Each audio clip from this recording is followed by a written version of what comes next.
आज के इस नए गहन विश्लेषण में स्वागत है। आज हमारे सामने जो स्रोत और नोट्स का पूरा स्टैक है वो हमें सीधे हिंदी और उर्दू साहित्य के उस दौर में ले जाता है जिसने भारतीय समाज की नींव और उसकी ज़मीनी हकीकत को शब्दों में उकेरा था। हम बात कर रहे हैं उपन्यास सम्राट मुंशी प्रेमचंद की। और ये बहुत ही दिलचस्प होने वाला है। बिल्कुल।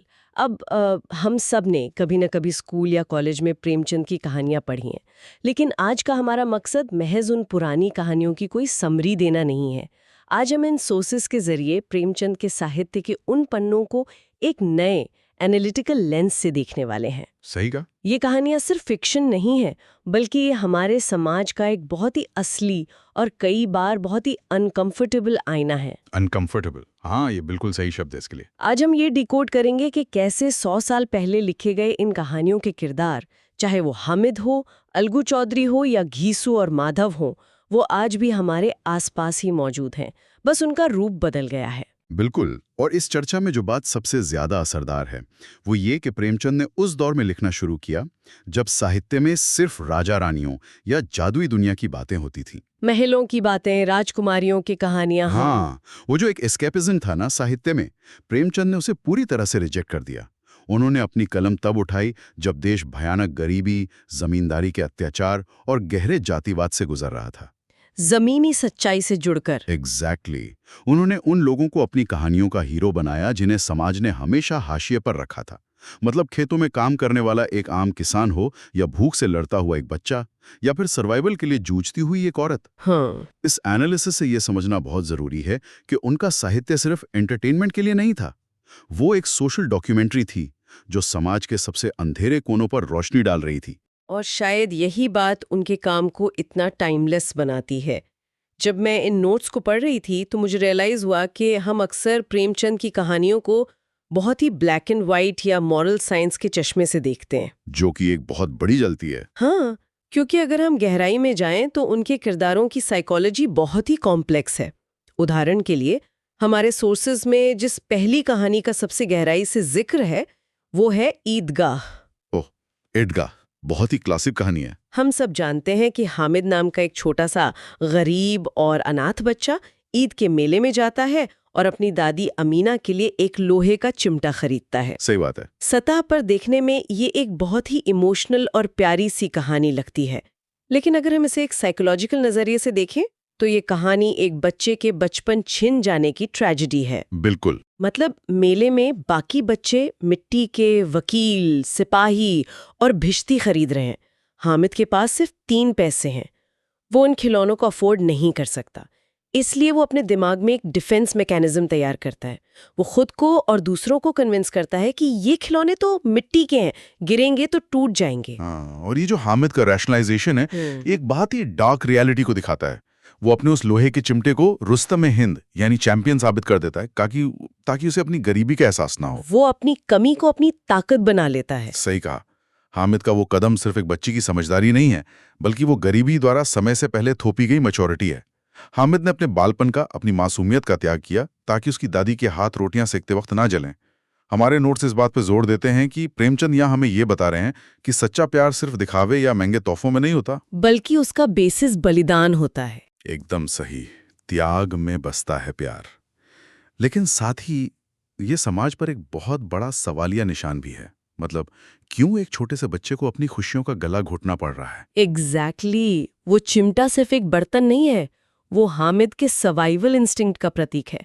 और यही जो कॉम्प्लेक्सिटी है ना, वो हमें प्रेमचंद की दूसरी बड़ी कहानी पंच परमेश्वर में भी देखने को मिलती है। पंच परमेश्वर, हाँ, ये कहानी तो संस्थाओं और न्याय पर एक बहुत बड़ा प्रहार है। बिल्कुल।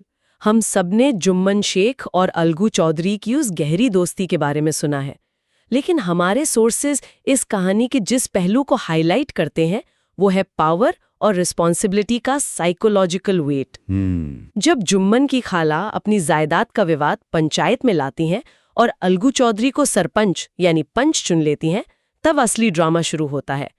अलगू के सामने एक बहुत बड़ा डिलेमा था। बहुत ही मुश्किल स्थिति थी वो। हाँ, एक तरफ उसकी सालों पुरानी पक्की दोस्ती थी और दूसरी तरफ सरपंच के कुर्सी का धर्म यानी ऑब्जेक्टिव ट्रूथ, सच का साथ। और प्रेमचंद ने यहाँ जिस चीज को बहुत ही बारीकी से पकड़ा है वो है उस कुर्सी का असर। कुर्सी की ताकत। बिल्कुल। जब कोई व्यक्ति न्याय की कुर्सी पर बैठता है तो उसके लिए पर्सनल रिश्ते, दोस्ती, दुश्मनी सब पीछे छूट जाने चाहिए। जैसी अलगू उस कुर्सी पर बैठता है उसे एक अजीब सी आइसोलेशन और एक बहुत भारी जिम्मेदारी का एहसास होता है। एक अकेलापन आ जाता है न्याय करने वाले के जीवन में। हाँ, वो महसूस करता है कि इस पद की गरिमा किसी भी निजी रिश्ते से बहुत ऊपर है। वो जानता था कि अगर उसने सच का साथ दिया तो जुम्मन के साथ उसकी जो दोस्ती है वो हमेशा के लिए खत्म हो जाएगी। और ऐसा ही होता भी है। और ऐसा ही होता है। अलगू खाला के पक्ष में फैसला सुनाता है। ये कहानी सिर्फ न्याय के बारे में नहीं है, बल्कि ये हमारे इंस्टीट्यूशंस के इंटेग्रिटी के बारे में है। न्याय करते समय अपना पराया नहीं देखा जाना चाहिए। पंच के मुंह से जो शब्द निकलते हैं वो पूरी तरह से निष्पक्ष होने चाहिए। ये बहुत ही रेलेवेंट पॉइंट है आज के लिए भी। मतलब आज के समय में भी हम अक्सर नेपोटिज्म, फेवरेटिज्म या भाई भतीजावाद की बातें करते हैं। हर जगह यही बहस है आज। पंच परमेश्वर 100 साल पहले ही हमें ये समझा रही थी कि जब कोई भी अथॉरिटी की पोजीशन में होता है तो उसे अपने पर्सनल बायस को किनारे रखना ही पड़ता है।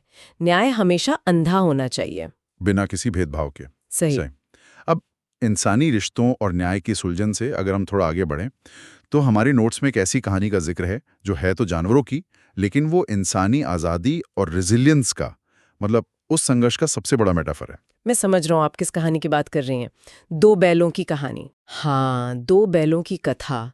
हीरा और मोती, जो झूरी नाम की किसान के बैल हैं। कहानी में उन्हें उनके असली मालिक से दूर कर दिया जाता है, उन्हें बेचा जाता है, भूखा रखा जाता है, डंडों से पीटा जाता है। बहुत यातनाएं सहते हैं वो। बहुत ज्यादा। लेकिन उन दोनों के बीच का जो भाईचारा है और उनका जो रिबेलियस एटीट्यूड है वो कभी नहीं टूटता। वो आज़ादी के लिए लड़ते रहते हैं। इस कहानी का जो सोशियो पॉलिटिकल कॉन्टेक्स्ट है ना, वो बहुत ही पावरफुल है। अगर हम उस दौर को याद करें जब ये कहानी लिखी गई थी, जब भारत आज़ादी की लड़ाई लड़ रहा था। बिल्कुल। हीरा और मोती सिर्फ 2 बैल नहीं हैं, वे उस समय के शोषित भारतीय समाज के प्रतीक हैं जो अपनी आज़ादी और अपने आत्मसम्मान के लिए संघर्ष कर रहे थे। हमारे सोर्सेज इस बात को अंडरलाइन करते हैं कि प्रेमचंद यहाँ एक बहुत बड़ा पॉलिटिकल मैसेज दे रहे थे कि आज़ादी कोई तोहफा नहीं है। हाँ, आज़ादी कभी भी प्लेट में सच कर नहीं मिलती। उसके लिए संघर्ष करना पड़ता है, मार खानी पड़ती है, कांजी हौस जैसी जेलों में बंद होना पड़ता है और लगातार लड़ना पड़ता है। हीरा और मोती को कितनी भी यातनाएं दी गईं, लेकिन उन्होंने अपने स्वाभिमान से कभी समझौता नहीं किया और वो आखिरी दम तक हार नहीं मानते। सही कहा। और सबसे बड़ी बात, जब उन्हें मौका मिलता है भागने का तो वे सिर्फ अपनी नहीं बल्कि कांजी हौस में बंद बाकी जानवरों की जान भी बचाते हैं, उन्हें भी आजाद करते हैं। ये एक सच्चे लीडर और एक स्वतंत्र जीव की निशानी है। बिल्कुल। वो एक कलेक्टिव आज़ादी की लड़ाई थी, सिर्फ अपने लिए नहीं, सबके लिए। हीरा और मोती हमें ये सिखाते हैं कि अगर अन्याय के खिलाफ आवाज नहीं उठाई जाए तो आज़ादी कभी नहीं मिल सकती। आत्मसम्मान की लड़ाई है वो। मतलब ये कितनी कमाल की बात है कि प्रेमचंद ने 2 जानवरों के माध्यम से हमें आत्मसम्मान और निष्ठा का वो पाठ पढ़ा दिया जो बड़े बड़े फिलोसोफर्स नहीं पढ़ा पाए। साहित्य की यही तो ताकत है। हाँ, लेकिन अब हम इन सोर्सेस के उस हिस्से की तरफ बढ़ रहे हैं जो पर्सनली मुझे सबसे ज्यादा डिस्टर्बिंग लगा। मैं समझ सकता हूँ। कफन। जी, अगर हीरा और मोती आज़ादी और आत्मसम्मान के प्रतीक हैं, तो अब हम जिस कहानी की बात करने वाले हैं वो इंसानियत के पूरी तरह से खत्म हो जाने, उसकी मॉरल डेथ की कहानी है, कफन। ये प्रेमचंद के पूरे लिटरेचर की शायद सबसे डार्क, सबसे कड़वी और सबसे हिला देने वाली कहानी है। कफन वाकई एक मास्टरपीस है, लेकिन इसे पढ़ना या इसके बारे में सोचना बहुत ही अनकंफर्टेबल है। अनकंफर्टेबल वर्ड भी शायद कम पड़ जाए इसके लिए। कहानी में घीसू और उसका बेटा माधव है। दोनों इतने बड़े कामचोर हैं कि उनके गांव में कोई उन्हें काम नहीं देना चाहता। आलस की चरम सीमा पर हैं दोनों। बिल्कुल। लेकिन असली हॉरर कहानी के बीच में आता है। माधव की पत्नी अंदर झोपड़ी में प्रसव यानी लेबर पेन से तड़प रही है, वो मौत के मुंह में जा रही है। और बाहर क्या हो रहा है? और बाहर अलाव के पास बैठे ये दोनों बाप बेटे क्या कर रहे हैं? वे भुने हुए आलू खा रहे, गरम आलू जल्दी जल्दी छील कर खा रहे। और सबसे डरावना साइकोलॉजिकल एस्पेक्ट ये है कि दोनों में से कोई भी अंदर इसलिए नहीं जा रहा है क्योंकि उन्हें डर है कि अगर एक अंदर गया तो बाहर वाला ज्यादा आलू खा जाएगा। ये सुनकर ही अजीब सी सहरन होती है। मतलब अंदर एक इंसान की जान जा रही है और बाहर इस बात का कैलकुलेशन चल रहा है कि किसके हिस्से में कितने आलू आएंगे। और फाइनली जब वो औरत मर जाती है तो उसके अंतिम संस्कार के लिए, उसके कफन के लिए ये दोनों पूरे गांव से रो रो कर पैसे मांग कर लाते हैं। और उस पैसे का जो वे करते हैं वो इस कहानी का सबसे क्रूर क्लाइमैक्स है। हाँ, वे कफन खरीदने के बजाय बाजार जाते हैं, उस पैसे से भरपेट शराब पीते हैं, पकौड़ियाँ खाते हैं और नशे में धुत होकर नाचते हैं। घीसू तो यहाँ तक कहता है कि जीते जी तो बेचारी को कभी भरपेट खाना नहीं मिला, कम से कम मरने के बाद तो उसने हमें एक अच्छी दावत दे दी। ये सुनकर रूह कांप जाती है सच में। बहुत भयानक है ये। लेकिन अगर हम इस कहानी की डेप्थ में जाएं तो यहाँ प्रेमचंद ने कोई उपदेश या मॉरल लेसन नहीं दिया है। उन्होंने बस एक नग्न सच्चाई को हमारे सामने रख दिया है। लोग अक्सर सोचते हैं कि कफन दो विलन या दो जन्मजात राक्षसों की कहानी है, जो कि ऐसा नहीं है। बिल्कुल नहीं। हमारे नोट्स यहाँ एक बहुत ही गहरी साइकोलॉजिकल थ्योरी की ओर इशारा करते हैं, जिसे हम लर्न्ड हेल्पलेसनेस कह सकते हैं। Learned helplessness. हाँ, अत्यधिक और पीढ़ियों से चली आ रही भयानक गरीबी इंसान के सिर्फ शरीर को ही नहीं मारती, बल्कि वो उसकी सोच, उसकी नैतिकता, उसकी आत्मा और उसकी मानसिक स्थिति का भी पूरी तरह से पतन कर देती है। ये पॉइंट बहुत क्रूशल है। मतलब वो ऐसे क्यों बने, ये सवाल उठना लाजमी है। वो इसलिए ऐसे बने क्योंकि वे उस क्रूर सामंती और जमींदारी व्यवस्था की उपज थे, जहां एक गरीब मजदूर कितनी भी मेहनत कर ले, उसकी जिंदगी में कोई सुधार नहीं आने वाला था। उसकी मेहनत का सारा फायदा तो जमींदार को ही मिलता था। उनकी किस्मत में सिर्फ मजदूरी और भुखमरी थी। बिल्कुल। और जब पीढ़ियों तक यही होता है तो इंसान के अंदर से मेहनत करने का मोटिवेशन ही खत्म हो जाता है। घीसू और माधव ने ये देख लिया था कि जो लोग गांव में दिन रात कोल्हू के बैल की तरह काम कर रहे हैं, उनकी हालत भी उनकी जैसी ही है, वो भी भूखे ही मर रहे हैं। तो फिर मेहनत क्यों की जाए? यही उनकी सोच बन गई थी। ये उनका एक बहुत ही विकृत, एक डिस्टॉर्टेड रिबेलियन था। गरीबी ने उनके अंदर के इंसान को बहुत पहले ही मार दिया था। इसलिए माधव की पत्नी की मौत उनके लिए कोई ट्रेजेडी नहीं थी, वो महज एक अवसर बन गई, मुफ्त में अच्छा खाना और शराब पीने का अवसर। ये एनालिसिस सच में दिमाग को झकझोर देता है। जब इंसान के पास खोने के लिए कुछ नहीं बचता तो वो अपनी मोरालिटी भी खो देता है। इन चारों कहानियों, ईदगाह, पंच परमेश्वर, दो बैलों की कथा और कफन के इन डीप लेयर्स को समझने के बाद एक बात तो बहुत साफ हो जाती है कि मुंशी प्रेमचंद की राइटिंग में कोई बनावट नहीं थी। एकदम सीधी और बेबाक। बिल्कुल, वो बहुत ही आसान आम बोलचाल की भाषा का इस्तेमाल करते थे।